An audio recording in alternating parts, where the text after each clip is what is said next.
నమస్కారం. ఈరోజు తొలి ఏకాదశి శుభాకాంక్షలు. అందులో తొలి ఏకాదశి అంటే పౌర్ణమి తర్వాత 11వ రోజు బేసిక్గా. కాబట్టి నాకు 11 పాయింట్లతో వచ్చాను. 11 నిమిషాలు తీసుకుంటాను, ఎక్కువ తీసుకోను. ఆ 11 నిమిషాలు చెప్పేసి మీ అందరి ద్వారా విషయాన్ని పబ్లిక్ తెలియజేయాలని. మొట్టమొదటిది, అనకాపల్లిలో పంచదారల కొండని నో మైనింగ్ జోన్గా డిక్లేర్ చేసినందుకు గౌరవ ఉప ముఖ్యమంత్రి గారికి కృతజ్ఞతలు తెలుపుతూ డాక్టర్ రాజేంద్ర సింగ్ గారు ఒక లెటర్ రిలీజ్ చేశారు. నిన్న డైరెక్ట్గా ఆయనకి పంపించారు. అందులో ఆయన్ని ఇది చారిత్రాత్మక నిర్ణయం, ఇప్పటివరకు ఎటువంటి నిర్ణయం ఎవరు తీసుకోలేదు ఈ మధ్యకాలంలో, అది చాలా మంచి నిర్ణయం. అందులో రాజేంద్ర సింగ్ గారు దేశంలో ఉన్న పర్యావరణవేత్తలందరినీ కలుపుకొని ఆయన ఇప్పుడు చేస్తున్నది ఏంటంటే మౌంటైన్ ప్రొటెక్షన్ యాక్ట్ కూడా తీసుకురావాలని. ఎందుకంటే ఇప్పుడు మనం గిరి ప్రదక్షిణ చేస్తున్నాం. మన పూర్వీకులు ఎన్నో వేల సంవత్సరాల క్రితం గిరి ప్రదక్షిణ ఎందుకు పెట్టారంటే పర్వతాలను రక్షించుకోవడానికి. పర్వతానికి మీకు మధ్యలో కట్టడాలు ఉండకూడదు. టెక్నికల్గా ప్రతి పర్వతం కూడా ఒక దేవుడితో సమానం, ఆ ప్రాంతాన్ని కాపాడే దేవుడితో సమానం. అలాగైతే మనకు రాళ్ళు ఎక్కడి నుంచి వస్తాయి, రప్పలు ఎక్కడి నుంచి వస్తాయి అనే దానికి కూడా నా సమాధానం చెప్తాను, ఇబ్బంది ఏం లేదు. ఎందుకంటే ఎక్కడైతే పర్వతాలు, ప్రాముఖ్యత లేని పర్వతాలు ఉంటాయో వాటిని ఎకో సెన్సిటివ్ జోన్ రూల్స్ ప్రకారంగా మనం ఎక్కడ మైనింగ్ చేయాలని తీసుకొని చేయాలి. అటువంటిది అనకాపల్లిలో మార్టూర్ ఏరియాలో చూస్తే ఒక పెద్ద సామ్రాజ్యమే. ఎంత పెద్ద సామ్రాజ్యం అంటే మొత్తం మైనింగ్ మాఫియా అంతా అనకాపల్లి మార్టూర్లో ఉంది. వాళ్ళు ఎంతకు పర్మిషన్ తీసుకున్నారు, ఎంత తవ్వుతున్నారు, ఏ రాజకీయ నాయకుడికి ఎంత ఇస్తున్నారో తెలియదు. కానీ ఈ రోజు వరకు ఏ రాజకీయ నాయకుడు దానికి అడ్డు పెట్టలేదు, ఇప్పుడున్న ఎమ్మెల్యేలతో సహా. నేను కూటమి ఎమ్మెల్యేలు కూడా ఎగ్జంప్షన్ ఇవ్వను దాంట్లో. కాబట్టి ఏంటంటే అది ఒక మాఫియా. ఎవరు వచ్చినా మీ వాటా మీరు తీసుకోండి, మాట్లాడకుండా ఊరుకోండి అన్న పద్ధతిలో దోపిడీ జరుగుతుంది.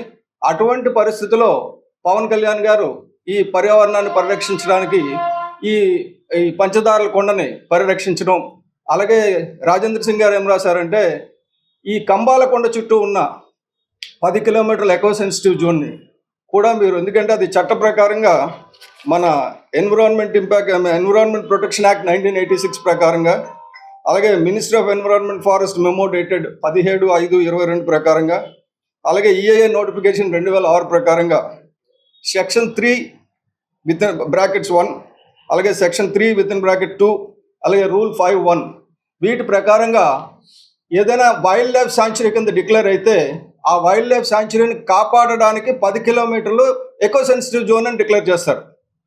దీని మీద సుప్రీంకోర్టు జడ్జిమెంట్లు ఉన్నాయి, పర్యావరణ అన్నీ ఉన్నాయి. అయితే ఇప్పుడు మనకు వస్తున్న Google data centre less than 1 kilometre radius అండి. Less than 1 kilometre radius. ఇది మీకు మ్యాప్ పెట్టాను. ఇది గ్రీన్ కంబాలకొండ, మీ అందరికీ ఇది ఇస్తున్నాను. ఈ గ్రీన్ కంబాలకొండది, ఇది సింహాచలం, ఈ బ్లూది. ఇక్కడ ఈ రెడ్దేమో eco sensitive zone within 1 కిలోమీటర్లో ఉన్న గూగుల్ డేటా సెంటర్. రెండోది తుర్లవాడ కూడా ఆ 1 కిలోమీటర్కి ఆనుకొని ఉంది, 5 కిలోమీటర్స్ లోపల ఉంది. సో ఇప్పుడు ఇటువంటి ప్రాంతాన్ని, ఎకో సెన్సిటివ్ ప్రాంతాన్ని ఇప్పుడు డేటా సెంటర్లు వ్యతిరేకించడం కాదు, ఆ డేటా సెంటర్లు తీసుకొచ్చి ఎకో సెన్సిటివ్ ప్రాంతంలో ఎందుకు పెట్టాలన్నది మా అభ్యంతరం. దాన్ని కూడా నో కన్స్ట్రక్షన్ జోన్ కింద, నో మైనింగ్ జోన్ కింద చేయమని చెప్పి డాక్టర్ రాజేంద్ర సింగ్ గారు కోరడం జరిగింది. అలాగే మీకు మ్యాప్ చూపించాను. నెక్స్ట్ ఇంకోటి ఏమంటే భోగాపురం రైతులు భోగాపురం జీవో 30 ఇచ్చారు. రైతులు కోర్టుకు వెళ్ళిన తర్వాత మేము ఆ జీవో ఉపసంహరించుకుంటున్నాం అని చెప్పి జీవో 52 ఇచ్చారు. ఇప్పుడు జీవో 52లో సేమ్ 855 ఎకరాలు వాళ్ళకి రిలయన్స్కి ఇస్తూ ఈ భూములు కాదు, మీ దగ్గర ఉన్న భూములు ఇవ్వండి, మీకు తక్కువైతే భూములు సేకరించండి అని ఇచ్చారు. కాబట్టి రాజేంద్ర సింగ్ గారు, నేను కూడా భోగాపురం వెళ్ళడం, రైతులతో మాట్లాడడం జరిగింది. ఇదివరకు వాళ్ళకి మేము చేసే విజ్ఞప్తి ఏంటంటే ఆహార భద్రత గురించి, అలాగే వాళ్ళ తాలూకు భవిష్యత్తు జీవనోపాధి గురించి పరిరక్షించుకోవాల్సిన అవసరం ఉంది. భూముల్ని ఎక్కడైతే బంజరు భూములు ఉన్నాయో, ఎక్కడైతే డేటా సెంటర్కి అనుకూలమైన భూములు అంటే అది కంప్లీట్ బీడు భూములు అయి ఉండాలి, నివాస ప్రాంతాలకు దూరంగా ఉండాలి, చుట్టుపక్కల ఎటువంటి వన్యప్రాణులు సంచారం లేని ఏరియాని ఐడెంటిఫై చేసి, అది కూడా ఒక 4-5 ఏరియాలు మేము ఐడెంటిఫై చేస్తున్నాం ఎక్కడ ఈ డేటా సెంటర్లు పెట్టవచ్చు. అంతే తప్ప విశాఖపట్నం సిటీ బాగుంది, రియల్ ఎస్టేట్ బాగుందని చెప్పి వేల ఎకరాలు వీళ్ళకి ఇవ్వడం కరెక్ట్ కాదు, పర్యావరణాన్ని విధ్వంసం చేస్తూ. అలాగే డేటా సెంటర్లు ఏర్పాటు చేసే ముందు ఒక మంచి స్టడీ చేయండి, శాస్త్రవేత్తలు పెట్టుకొని ఎకో సెన్సిటివ్ జోన్స్ని పరిరక్షిస్తూ డేటా సెంటర్లు ఎక్కడ పెట్టొచ్చో కనుక్కోండి. అంతేగాని మన తెలివైన ఎంపీ గారో రాకపోతే ఇంకెవరో కూర్చొని డిసైడ్ చేసేయడానికి అవ్వదు. ఎందుకంటే ఇది శాస్త్రజ్ఞులు డిసైడ్ చేయాల్సిన విషయం. భూగర్భ శాస్త్రజ్ఞులు కానీ, రాకపోతే ఈ జియో ఎక్స్పర్ట్స్ కానీ, ఇలాగ పర్యావరణవేత్తలు అందరినీ కలిపి చేయాల్సిన పని. మన దేశంలో డేటా సెంటర్లు విచ్చలవిడిగా ఇవ్వడానికి మనం ఈ రోజు కూడా పేపర్లో చూస్తున్నాం, ఇంకో దానికి ఇచ్చారని అనుమతి 6,000 కాకుండా ఇంకా పెంచుతున్నాం. అయితే అమెరికాలో మొన్న జూలై 18వ తారీఖున జరిగిన దేశవ్యాప్త ఆందోళనలో వాళ్ళు ముందు ఏమనుకున్నారంటే 50 చోట్ల చేస్తాం ఆందోళనలు అనుకున్నారు, కానీ 142 చోట్ల ఆందోళనలు, లక్షలాది మంది ప్రజలు రోడ్ల మీదకి వచ్చారు. అంటే అమెరికా లాంటి దేశంలో 5 రోజులు పనిచేసి 2 రోజులు ఎంజాయ్ చేసే దేశం, వాళ్ళకి ఓపికలు లేవు మళ్ళా ధర్నాలు చేయడానికి వాటికి. కానీ వాళ్ళు వచ్చి చేస్తున్నారంటే అర్థం చేసుకోవాల్సింది ఏంటంటే దాని తాలూకా సీరియస్నెస్. నెక్స్ట్ ఇది ముఖ్యంగా మహిళలు అమెరికాలో దీన్ని రన్ చేస్తున్నారు. ఇళ్లలో ఉన్న మహిళలు ఇబ్బంది పడి దీన్ని తీసుకొచ్చి రన్ చేస్తున్నారు. దాని నుంచి మనం నేర్చుకోవాల్సిన అవసరం ఉంది. అట్ ద సేమ్ టైం నేను వద్దనడం లేదు, కానీ ఈ అనుమతులు పర్యావరణం సంబంధించిన పర్యావరణం సంబంధించింది, అలాగే సామాజిక ప్రభావ అంచనాలు లేకుండా వీటికి అనుమతులు ఇవ్వడం తప్పు. అది ఎకో సెన్సిటివ్ జోన్లో అనుమతులు ఇవ్వడం తప్పు అని. అలాగే పంచాయతీ రాజులో మన దేశంలో నెంబర్ 1లో ఉన్నాం, కానీ పర్యావరణం విషయానికి వస్తే, కాలుష్యం విషయానికి వస్తే అట్టడుగున ఉన్నాం. ఎందుకంటే ఇప్పుడు ఈ కుర్రాడు, ఇతని పేరు జనార్దన్ రెడ్డి, ఈయన టెక్కల్ నుంచి వచ్చాడు. అది మ్యాప్ చూపించు. టెక్కల్ నుంచి వచ్చాడు. అక్కడ ఒక ఇండస్ట్రీ కాలుష్యం ఎలాగుందో చూడండి. ఈ రకమైన కాలుష్యమైన ఇండస్ట్రీతో అక్కడ ప్రజలు ఇబ్బందులు పడుతుంటే ఆయన ఎమ్మెల్యేతో యుద్ధం చేసి, అక్కడ ఉన్న ఇండస్ట్రీస్తో యుద్ధం చేసి ప్రజలందరినీ కలుపుకొని మొత్తానికి ఏపీ పొల్యూషన్ కంట్రోల్ బోర్డు వారి చేత ఈ ఫ్యాక్టరీని మూసేయమని ఆర్డర్ ఇచ్చారు. ఆర్డర్ ఇచ్చిన తర్వాత ఈ ఫ్యాక్టరీ 6 నెలలుగా నడుస్తుంది. ఆ తర్వాత ఇతను ఒక్కడనే పెడితే నేను తంతారు కొడతారని చెప్పి ఇతనితో పాటు నేను జాయిన్ అయ్యి ఎన్జిటీలో పిటిషన్ వేయడం జరిగింది. ఆ ఎన్జిటీ పిటిషన్ వాళ్ళు అడ్మిట్ చేశారు. అడ్మిట్ చేసి నోటీసులు ఇచ్చారు. ఏమని ఇచ్చారంటే, పొల్యూషన్ కంట్రోల్ బోర్డుని వెళ్ళి మీరు క్లోజర్ నోటీస్ ఇచ్చారు కదా, అది నిజంగా వీళ్ళు చెప్పినట్టు రన్ అయితే ఇమీడియట్గా దాన్ని మూసి మాకు తెలియపరచండి అని. కాబట్టి అంటే ఏదైనా పొల్యూషన్ కంట్రోల్ బోర్డు ఎంత అంటే నిర్వీర్యంగా ఉందనడానికి ఇదే కారణం, ఎందుకంటే వేరే కారణం అక్కర్లా. సో అలాగే సహజ వనరుల కోసం ఇదివరకు ఋషికొండలో సర్వే నెంబర్ 18 5 ఎకరాల భూమిని కబ్జా చేసి అక్కడ బిల్డింగ్లు కట్టారు. అది గడ్డ, అది వాగు, ప్రభుత్వ భూమిలో. ఇప్పుడు తీసుకున్న దీంట్లో కూడా మేము ఎప్పుడు తీసుకున్నాం, జూలై 8, 26 తీసుకుంటే వీళ్ళు మన ఏమంటారు సచివాలయం నుంచి ఇచ్చిందే అది ప్రభుత్వ భూమిని ఇచ్చింది. కానీ అక్కడ బిల్డింగ్లు ఉన్నాయి, అవి ఎంపీ గారు అని అంటున్నారు. ఎందుకంటే అది కాలేజీకి ఆనుకుని ఉంది కాబట్టి. అది ఎవరో ఎంపీ గారే చెప్పాలి ఆ భూములు, ఆ బిల్డింగ్లు, అక్కడ వచ్చిన బిల్డింగ్లు ఎవరో. అలాగే ఆర్డీఓ గారు, కలెక్టర్ గారు ఆ వాగు ఏమైపోయిందో చెప్పాలి. అక్కడ ఉన్న 5 ఎకరాలు వాగు అంటే పొలం ఏమైందో చెప్పాలి. అలాగే ఇదివరకు చెప్పాను నేను, తాజ్ పక్కన ఉన్న గడ్డను కూడా అమ్మేశారు వీళ్ళు, అది కరెక్ట్ కాదని. రాంబిల్లి మండలంలో కృష్ణంపాలెం గ్రామం, అక్కడ పునరావాస హక్కులు పూర్తిగా కల్పించకుండా బలవంతంగా, అంటే అది ఏ ప్రాంతం అంటే యలమంచిలి నియోజకవర్గం, జనసేన ఎమ్మెల్యేగా ఉన్న ప్లేసు. అక్కడ ఇదివరకు పవన్ కళ్యాణ్ గారు పెద్ద ఉద్యమాలు చేశారు. ఎందుకంటే ఎక్కడైనా సరే భూ నిర్వాసితులకి హక్కులు కల్పించకుండా తీసుకోవడానికి వీల్లేదు, వాళ్ళ స్థలం వాళ్ళని ఖాళీ చేయడానికి వీల్లేదని. అటువంటిది జనసేన ఎమ్మెల్యే ఉన్న చోట బలవంతంగా నిన్న ఇది పెట్టుకొని, లోటర్లు పెట్టుకొని దౌర్జన్యం చేయడం. అక్కడ లక్ష్మమ్మ అన్న ఒక ఆవిడకి గాయపడి హాస్పిటల్లో చేరడం జరిగింది. అది కూడా హైకోర్టు స్టే ఉంటుండగా, అంటే హైకోర్టు స్టే ఉన్నా మా ఇష్టం, మేము ఇండస్ట్రీకి కొమ్ము కాస్తాం కానీ ప్రజలకు కొమ్ము కాయం అనే పద్ధతిలో అక్కడ ఎమ్మెల్యే కానీ, అక్కడ ఆర్డీఓ కానీ, అక్కడ అధికారులు ప్రవర్తించడం అది తప్పనిసరిగా గ్రహించదగ్గ చర్య.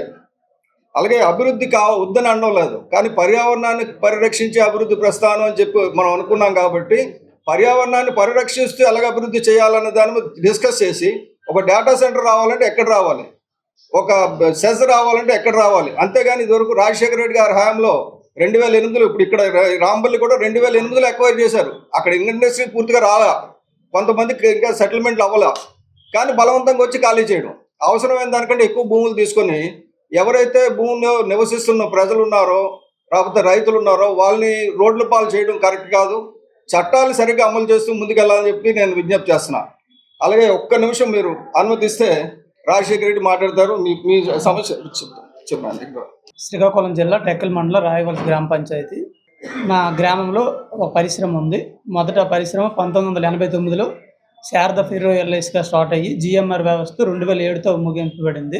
ఆ తర్వాత దాన్ని మెట్కోర్ ఫెర్రో ఎల్ఐస్ అనే సంస్థ తీసుకున్నారు. ఆ తర్వాత తీసుకున్న తర్వాత 2013న ఆ ఫ్యాక్టరీ అనేది మూసివేయబడింది. అదే బకాయిలు దివాలా ప్రాసెస్ పెట్టేసి బ్యాంక్ లోన్లు తీసుకొని కార్మికులకి మోసం చేసి కొన్ని సంవత్సరాలుగా కార్మికులకి అందులో మామూలుగా మాస్టర్ వేసుకోవడమే తప్పించి ఇంకే ఏటీ లేదు. 2020 వరకు అలా నడిచింది. ఆ తర్వాత ఈ పరిశ్రమని అభిజిత్ అని తీసుకొని మెట్కో పేరు మీదే పరిశ్రమ నడిపారు. ఆ సమయంలో ఈ పరిశ్రమకు సంబంధించి సుమారు 30 సంవత్సరాలు అయిపోవడం వల్ల అందులో కాలుష్య పరికరాలు కానీ, కాలుష్యం సంబంధించి ఏవైతే ఉంటాయో అవన్నీ కూడా పూర్తిగా పాడయ్యాయి. ఆ పాడయిన తర్వాత అక్కడ ఏఓడి ప్లాంట్ అనేది ఒకటి ఏర్పాటు చేశారు. ఆ ఏఓడి ప్లాంట్ ద్వారా భారీగా పొల్యూషన్ వచ్చింది. ఆ టైంలో చాలా వార్తల్లో తేనెలపురం పక్షులు కూడా చనిపోయే న్యూస్ వచ్చాయి కూడా. ఆ టైంలో కలెక్టర్ గారికి ఫిర్యాదు చేస్తే ఏఓడి ప్లాంట్ కూడా అప్పట్లోట ఆపారు. ఆ తర్వాత ప్రస్తుతానికి ఇప్పుడు వాస్వల్ మినరల్ ప్రైవేట్ లిమిటెడ్ అనేది 2024 వచ్చింది.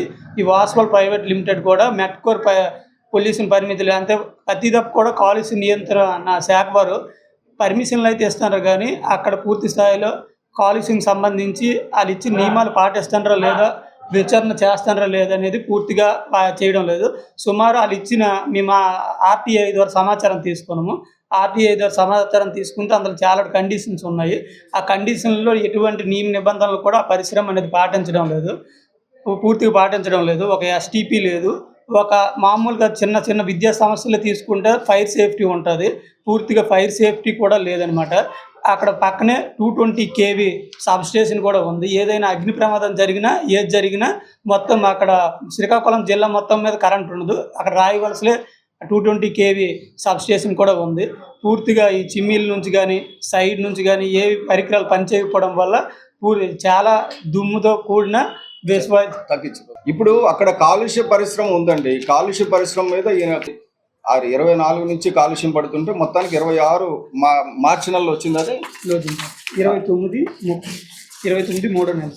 మార్చి 29ని క్లోజింగ్ ఆర్డర్ ఇచ్చారు పొల్యూషన్ కంట్రోల్ బోర్డు వాళ్ళు. క్లోజింగ్ ఆర్డర్ ఇస్తే నార్మల్గా ఏంటంటే క్లోజింగ్ ఆర్డర్ ఇచ్చిన తర్వాత ఆ ఫ్యాక్టరీ ఒక్కరోజు కూడా రన్ అవ్వకూడదు. సో కానీ క్లోజింగ్ ఆర్డర్ ఇచ్చిన అది 3 నెలల పైన దేదీప్యమానంగా రన్ అవుతుంది. ఎవరు చెప్పినా ఆగడం లేదు. నేను ఈ విషయాన్ని కాలుష్య నియంత్రణ మండలి చైర్మన్ గారి దృష్టికి కూడా తీసుకెళ్ళాను. దాన్ని అక్కడ లోకల్గా అధికారి చెయ్యాలంటే మరి చేయడం లేదు, నన్ను ఏం చేయమంటారు అంటున్నారు ఆయన కూడా. సో అంటే కాలుష్య నియంత్రణ మండలి అధికారి లోకల్ అధికారి చేయకపోతే ఏం చేయాలన్నది చూడాలి. రైట్ అండి, థ్యాంక్ యూ. మీకు ప్రెస్ నోట్ ఇస్తున్నాము అందరికీ. వదిలే సమస్య లేదు, అందులో మా ఎమ్మెల్యే ఉన్న వదిలే సమస్య లేదు. నేను మీకు ఓపెన్ గా చెప్తున్నాను. ఎందుకంటే లోపాయకారంగా ఎవరి దగ్గర వాళ్ళు వైసీపీ వాళ్ళు ఇదివరకు ఉన్నదాన్ని వీళ్ళు లీజుకి తీసుకుని ఎవరో చేశారన్నారు. అన్ని పైకి వస్తాయండి. ఆయన ఇప్పుడు డిఆర్సీలో నేను చెప్పాను, నేనే ఆపాను అని చెప్తున్నారు. నేను మీడియాలో చూశాను. కానీ 22/7 వరకు ఆయన ఎక్కడ చెప్పలా. డిఆర్సీ జరిగింది 22/7/2026.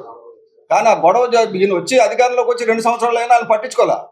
నాకు అధికారంలో లేనప్పుడల్లా అన్న మీరు రావాలి తప్పకుండా, మాకు చాలా అన్యాయం జరిగిపోతుందని చెప్పి నన్ను అడిగాడు ఆయన చాలాసార్లు. కానీ అధికారంలోకి వచ్చిన తర్వాత ఎప్పుడు నన్ను పిల్ల. అలాగే అక్కడ ఇంకొక మార్టూరు దగ్గర కొండల మైనింగ్ ఉంది. అది చూస్తే ఒక మరో ప్రపంచం. అది నిజంగా అందరూ మీడియా అందరినీ తీసుకుని ఒక రోజు నేను వెళ్తాను, మనం అక్కడే కూర్చొని ఆ ఊర్లో భోంచేద్దాం. ఎందుకంటే ఎంత భయంకరమైన విషయం అంటే వాళ్ళు 1%కి రాయల్టీ కట్టి 99% దోచుకుంటున్నారు. ఇది అందరికీ వాటాలు ఉన్నాయి.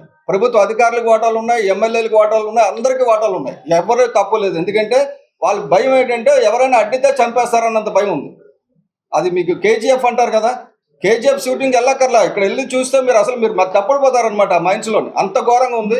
నేను రాజేంద్ర సింగ్ గారు స్వయంగా వెళ్ళి చూసాం.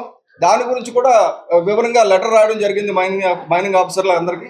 తప్పనిసరిగా చర్యలు తీసుకుంటామండి. ఎవరిని వదిలే సమస్య లేదు. మీరు ఒకటి గుర్తుపెట్టుకోండి, ఇక్కడ పార్టీలకు అతీతంగా పర్యావరణం అనేసరికి పార్టీలతో సంబంధం ఉండదు. గ్రావెల్ కేజీఎఫ్ కంటే అంటే నిజంగా గ్రావెల్ కేజీఎఫ్ ఎంత ఘోరం అంటే అది వాళ్ళు ఎక్కడో బొంబాయిలో ఉన్నారు, 100,000 కోట్లు సంపాదించుకుంటున్నారు. నష్టమేమో ఇక్కడ మార్టూరు ప్రజలు, లేకపోతే మన పర్యావరణ నష్టం. అక్కడ వర్షాలు పడవు ఇంకా. ఎందుకంటే దాదాపు ఒక 5-8 కిలోమీటర్ల రేడియస్ లో మొత్తం కొండలు తవ్వేశారు. అక్కడ ఒక నో జోన్ లాగా ఎవరు వెళ్ళడం లేదు అక్కడికి. మేము వెళ్ళినప్పుడు కూడా చాలా మంది చెప్పారు మీరు జాగ్రత్తగా ఉండండి, అక్కడ మీ మీద దాడి జరగవచ్చాను. సో అటువంటి పరిస్థితులు ఉండడం, మీ అందరినీ మీడియా అందరినీ నేను ఒక రోజు తీసుకుని ఒక బస్సులో పిక్నిక్ లాగా వెళ్ళి అక్కడ కొంచెం చూసుకొని వద్దాం సార్. అది దీనికి పంచదారల కొండకి మార్టూరులో ఉన్నది పెద్ద మైనింగ్. అది వేరే. మార్టూరుకి పంచదార సంబంధం లేదు.